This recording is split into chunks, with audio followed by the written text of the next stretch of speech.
guys? It's James Rock, the Ghost Bustin' Gamer. And today I'm bringing you a special guest, the Ep.3 Gaming website director, Unthrown. Hey, how's it going? So, Unthrown, I hear that you yourself are a ghost hunter and have quite a few ghostly experiences.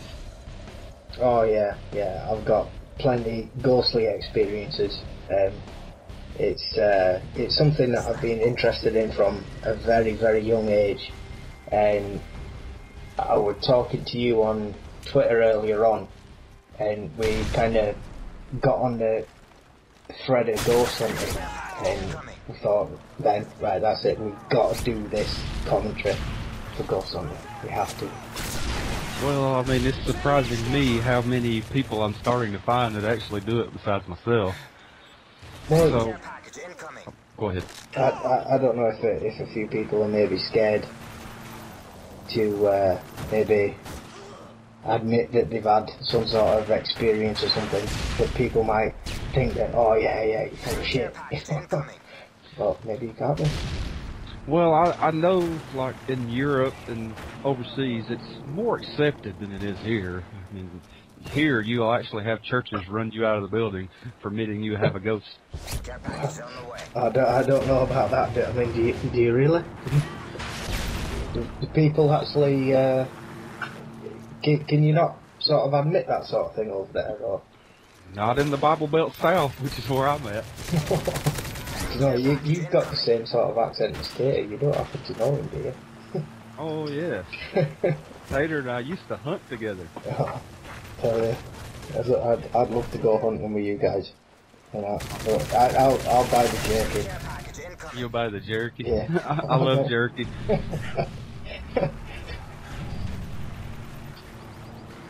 I lost my train of thought, dang it. Dang it. I've had a few Skype conversations with Tater as well, and that dang it. Oh, he's all coming in there as well. Dang it. We were talking about ghosts. Oh, yeah, there we go. So, what is one of your strangest experiences you've ever had with ghosts? Well, my strangest one would probably be in the house where I'm living now, which is built on an old mill. I'm not quite sure what they used to mill. My grandma used to work for it, and it burnt down. Everybody watched it burn down in my little village that I live in, around 1989 or something, and I started seeing a young girl stood at the end of my bed, and she used to draw pictures for me on the wall, but she would dress more in sort of Victorian style clothes and everything.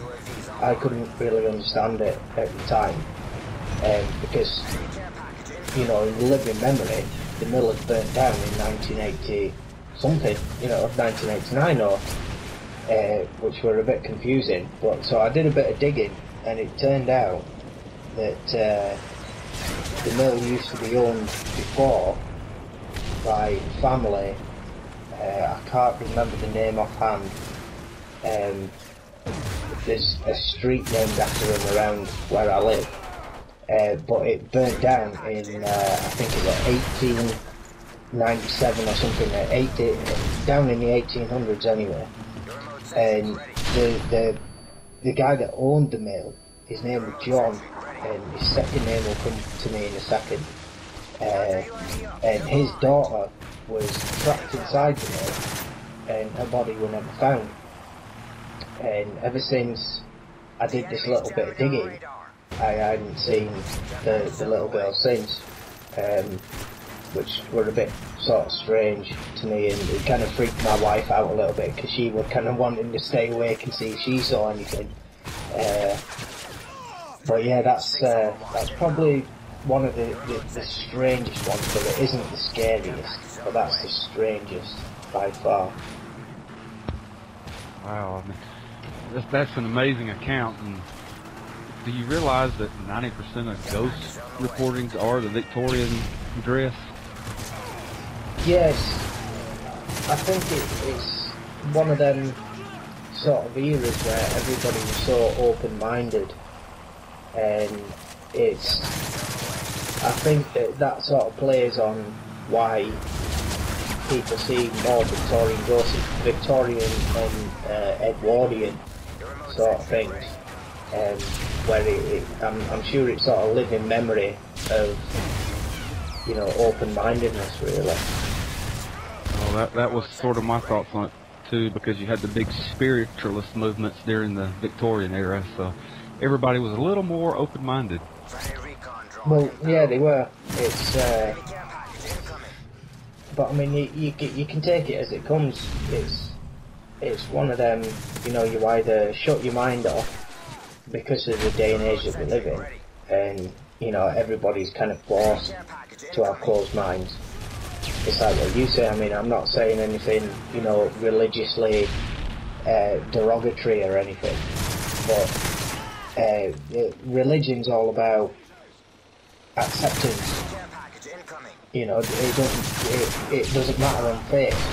You should be taught to keep an open mind, and I don't know, maybe I've got an open mind, and maybe you do too. That's why you can kind of experience some things that other people can't. Well, and I also believe it's sort of like the belief behind why children have more psychic ability than adults, and it's because it all goes back to like Santa Claus and the Easter Bunny. As a child, you believe until one day you're told, oh, they don't exist. Absolutely. I am definitely in agreement with you there. It does come down to things where sort of cloud of judgment, you know, and then when you get taught to either say, no, this isn't happening, or it is happening. So, for like babies, newborn babies, they come out pure mind, you know, and they've got ultimate acceptance. And I reckon that's when, you know, when you say that you get your guardian angels and everything, you keep them from when you're born. And if you want to accept them, you can. If you don't want to accept them and you get cloud of judgment, then you just disappear. But fucking hell, I'll tell you what, I'm keeping my guardian angel just in case. I'll tell you that for free. I agree with you 100% on that statement. It's kind of a scary thought, you know, because I mean, nobody walks around on their own. Of course there isn't. I mean, the bricks and mortar that you live in is all living memory. You know, I mean, I watched the YouTube video that you did with that other guy, his name escapes me as well, and that's the one.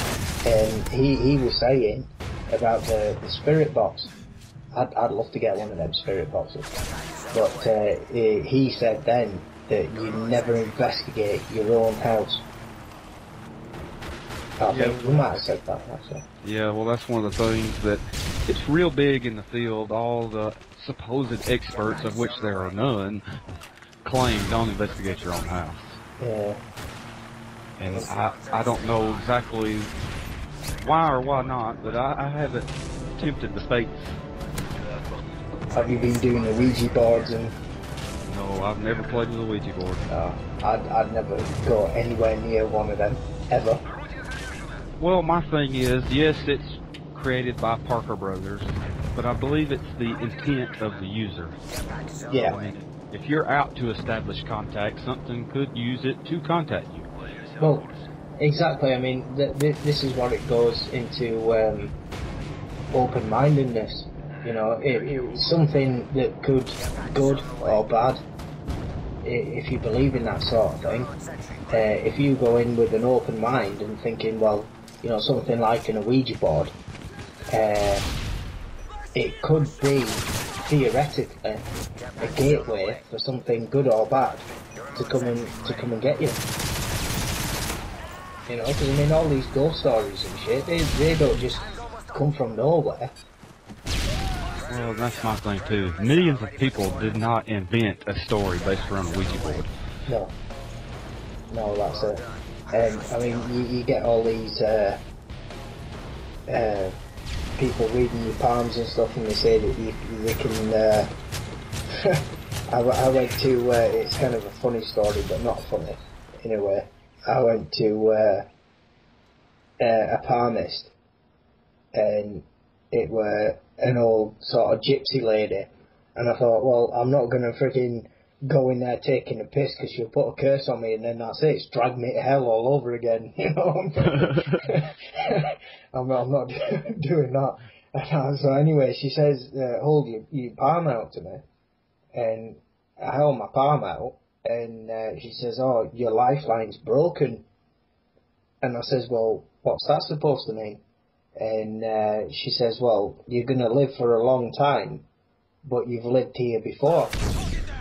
And it was supposed to be sort of like the lifeline, whatever she read in the path, were broken by another line, which carried on by the original lifeline, which was supposed to mean, you know, that I'd been here before, which everybody's been here before.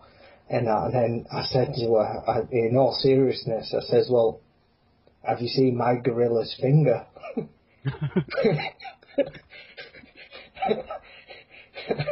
and then I kind of left it after that because she gave me a funny look. Because I mean, everybody knows what a gorilla's finger is. You know, you go for a shit, you go for lay a gorilla's finger. You know?